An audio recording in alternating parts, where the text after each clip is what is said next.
What's up, everybody? Eric here with another EWE Reviews. Today we'll be reviewing Death on the Nile. This will be a spoiler-free review. Before we get into that, please like the video and subscribe to the channel.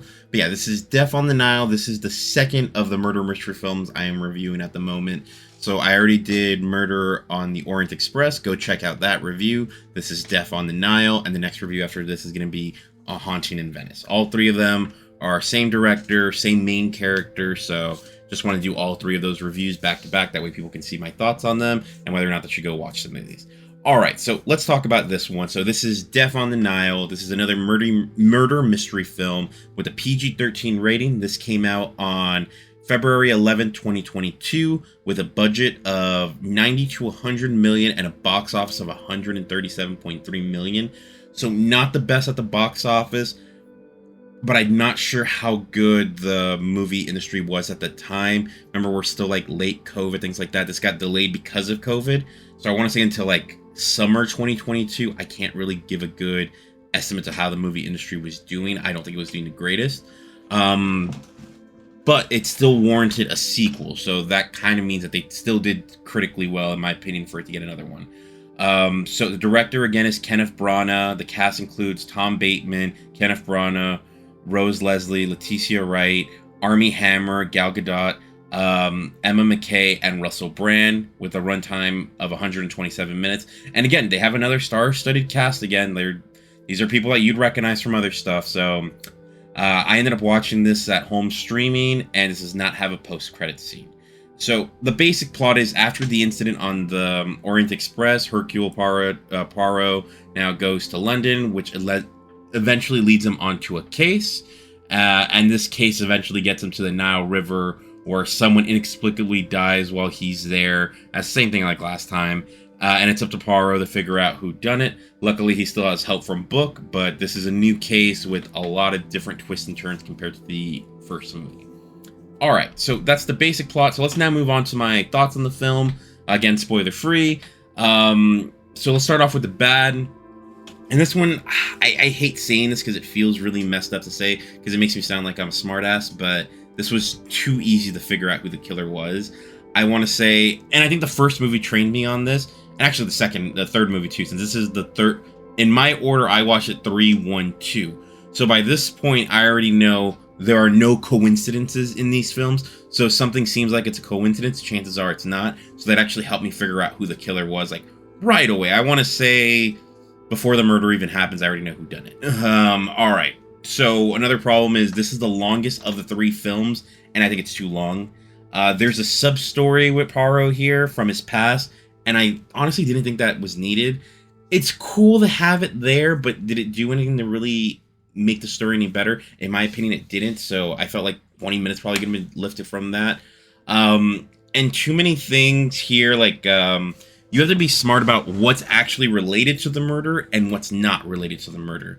Because some things happen that it's like, oh, this is why things are happening. It's like, no, that's not really why it's happening. So like multiple people are doing naughty things in the background, but it's not all related to the murder. So that kind of, you got to try and figure out what's the crap that's part of the murder, what's the crap that's not part of the murder. So that's the difference right there. And you got to like separate in your head. So that kind of like for a lot of people would take them off the trail of who actually done it.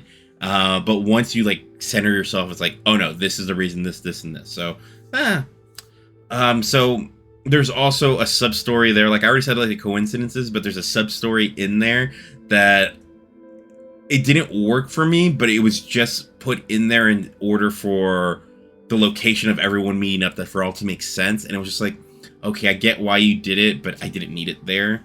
It seemed like you were just trying to put something in there. All right, so another thing so let's now move on to the good.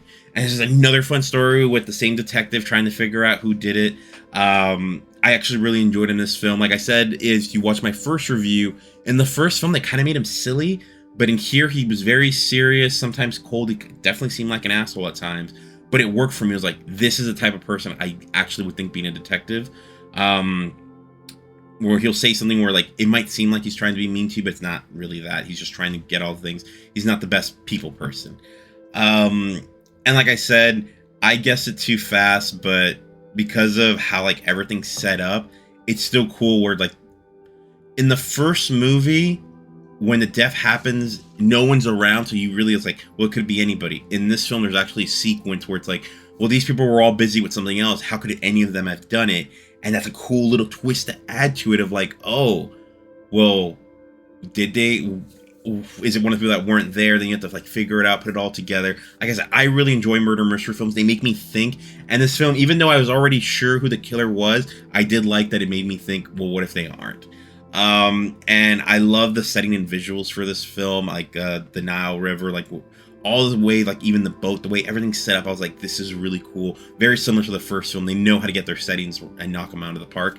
Another thing that I really enjoy, like the cast is just like, where are they? Like the main reason this movie was probably so expensive to make was that cast. Probably it's like, you guys definitely spent a lot of money on the cast, but I mean, it was money well spent. Granted, it didn't do as good in the box office, but at that time I was just like, I don't know if it was going to do any well right there. It's like, that was a bad time for movies, if I'm being honest.